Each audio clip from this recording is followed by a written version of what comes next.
প্রচারণা চালাতে ভোটের গাড়ি কিন্তু এখন বাগেরহাটে অবস্থান করছে। বাগেরহাটের মোল্লাহাট উপজেলার গাংনী ইউনিয়ন পরিষদ মাঠে ভোটের গাড়িটি মূলত সকাল 10টায় এসে পৌঁছেছে এবং এখানে পৌঁছানোর পরেই এই যে গাংনী বাজার রয়েছে সেই বাজারে কিন্তু তারা মাইকিং করেছে এবং স্থানীয় যে বাসিন্দারা রয়েছে তাদেরকে আহ, গণভোট এবং জাতীয় সংসদ নির্বাচন সম্পর্কে তারা সচেতন করেছে। এই যে ভোটের গাড়ি এটি সারা বাংলাদেশে ঘুরে বেড়াচ্ছে এবং তারা কিন্তু কোনো সংসদ সদস্য প্রার্থীর প্রচারণা করছে না। তাদের মূলত কাজ হচ্ছে যাতে সাধারণ ভোটাররা যোগ্য এবং দক্ষ প্রার্থীকে ভোট দিতে পারে এবং ভোট দানের যে গুরুত্ব সেই বিষয়টি বোঝানোর জন্যই কিন্তু সরকার এই উদ্যোগ নিয়েছে এবং আমরা যেটা দেখেছি 5টি প্যারামিটার অর্থাৎ আহ, 5টি মাধ্যমে কিন্তু তারা বাংলাদেশের বিগত দিনের যে গণতন্ত্র হীনতা আহ, স- আর আর সীমান্ত হত্যা এবং নারী ও তরুণদের যে পিছিয়ে পড়ার যে ইতিহাস রয়েছে সেই ইতিহাস কিন্তু সাধারণ মানুষের মাঝে তুলে ধরছে এবং গণভোটের যে প্রয়োজনীয়তা, গণভোট দিলে মানুষের কি উপকার হবে সেই বিষয়টি কিন্তু তারা মানুষকে বোঝানোর চেষ্টা করছে এবং এই যে কর্মযজ্ঞ, এই কর্মযজ্ঞর সাথে কিন্তু স্থানীয় প্রশাসন, গণযোগাযোগ অধিদপ্তর সবাই কিন্তু একসাথে কাজ করছে। আমাদের এখানে গণযোগাযোগ অধিদপ্তর বাগেরহাটের উপপরিচালক রয়েছেন, তার সাথে একটু কথা বলতে চাই যে এই সরকারের এই যে কর্মযজ্ঞ, গণভোট এবং জাতীয় সংসদ নির্বাচনের আহ, এই যে প্রচারের প্রক্রিয়া, এর সাথে আপনারা কিভাবে যুক্ত আছেন এবং সাধারণ মানুষকে জানাতে আপনার দপ্তর কি ধরনের উদ্যোগ নিয়েছে? ধন্যবাদ। গণযোগাযোগ অধিদপ্তরের জেলা তথ্য অফিস বাগেরহাট, আমরা গণভোট এবং ত্রয়োদশ জাতীয় সংসদ নির্বাচন 2026 উপলক্ষে ব্যাপক প্রচার প্রচারণা আমরা সারা জেলায় শুরু করেছি।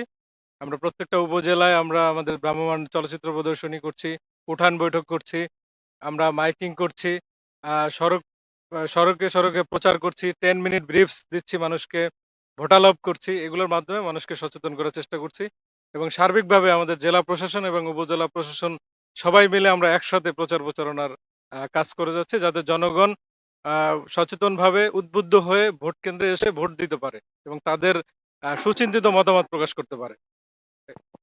এখানে কিন্তু মোল্লাহাট উপজেলা নির্বাহী কর্মকর্তা রয়েছেন। আমরা একটু তার কাছে জানতে চাই যে উপজেলা প্রশাসন আসলে কি ধরনের উদ্যোগ নিয়েছে এই আহ, গণভোট এবং জাতীয় সংসদ নির্বাচনের ভোট প্রক্রিয়া মানুষকে জানাতে। ধন্যবাদ।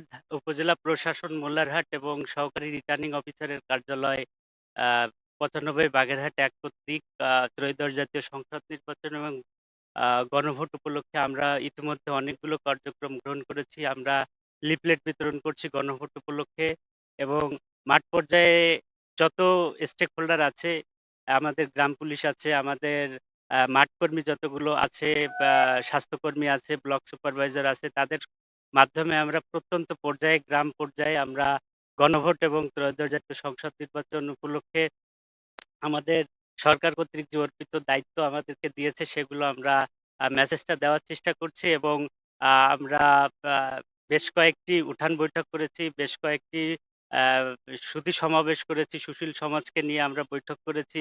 আমরা বিভিন্ন হাটে বাজারে গণভোট সম্পর্কে সচেতনতামূলক লিফলেট বিতরণ করছি এবং আমাদের ব্যানার, ফেস্টুন, প্লাকার্ড যেগুলো আমরা নির্বাচন কমিশন থেকে পেয়েছি সেগুলো আমরা বিতরণ করছি। আমরা আশা করছি আসন্ন ত্রয়োদশ জাতীয় সংসদ নির্বাচন এবং গণভোট আগামী 12 ফেব্রুয়ারি যেটি হতে যাচ্ছে সেটি একটি উৎসবমুখর পরিবেশে এবং আহ, একটি গ্রহণযোগ্য এবং নিরপেক্ষ পরিবেশে আমরা সেটি সংগঠন করতে পারবো বলে এখানে মোল্লাহাটবাসী অত্যন্ত আহ, অধীর আগ্রহে বসে আছে এই গণভোট এবং ত্রয়োদশ জাতীয় সংসদ নির্বাচনকে লক্ষ্য করে। আসলে শুনছিলেন যে কি ধরনের প্রচারণা হচ্ছে এবং আমরা কিন্তু সাধারণ মানুষের সাথেও কথা বলেছি। তারা আমাদেরকে জানিয়েছেন যে গণভোটের বিষয়টি তাদের জানা ছিল না। সরকারের বিভিন্ন প্রতিষ্ঠানের বিভিন্ন সংস্থার যে প্রচার প্রচারণা, সেই প্রচার প্রচারণার মাধ্যমে কিন্তু তারা গণভোট সম্পর্কে জেনেছেন এবং আহ, 12ই ফেব্রুয়ারি যে নির্বাচন হচ্ছে সেই নির্বাচনে তারা গণভোট প্রদান করবেন এবং সেই সাথে সাথে যারা সংসদ সদস্য প্রার্থী রয়েছেন তাদেরকে কিন্তু নিজেদের পছন্দ মতো এবং যারা এলাকার মানুষের উন্নয়ন করতে পারে সেই অনুযায়ী কিন্তু তারা ভোট দেবেন। এছাড়া আমি যদি আপনাকে জানাতে চাই এই যে ভোটের গাড়িটি এই ভোটের গাড়িটি আজকে বিকেলে এই মোল্লাহাট উপজেলার কোদালিয়া এবং গাওলা যে ইউনিয়ন পরিষদ রয়েছে সেখানে কিন্তু প্রচার প্রচারণা চালাবে এবং আগামীকাল ফকিরহাট উপজেলার 3টি ইউনিয়নে তারা প্রচার প্রচারণা চালাবে। এর মাধ্যমে কিন্তু বাগেরহাটে ভোটের গাড়ির প্রচারণা শেষ হবে এবং এরপরেই আম, রিটার্নিং কর্মকর্তা এবং তথ্য অফিসের যে প্রচার প্রচারণা রয়েছে তারা সেই ধরনের প্রচার প্রচারণা চালাবে। এর মধ্যে দিয়ে বাগেরহাটে ভোটের গাড়ির যে প্রচারণা সেটি শেষ হবে বলে আমাদেরকে জানিয়েছেন ভোটের গাড়ি যারা পরিচালনা করছেন সেই কর্তৃপক্ষ। বাগেরহাটের গাংনী ইউনিয়ন পরিষদ মাঠ থেকে এই ছিল আমার কাছে গণভোট ও জাতীয় সংসদ নির্বাচনে প্রচার প্রচারণা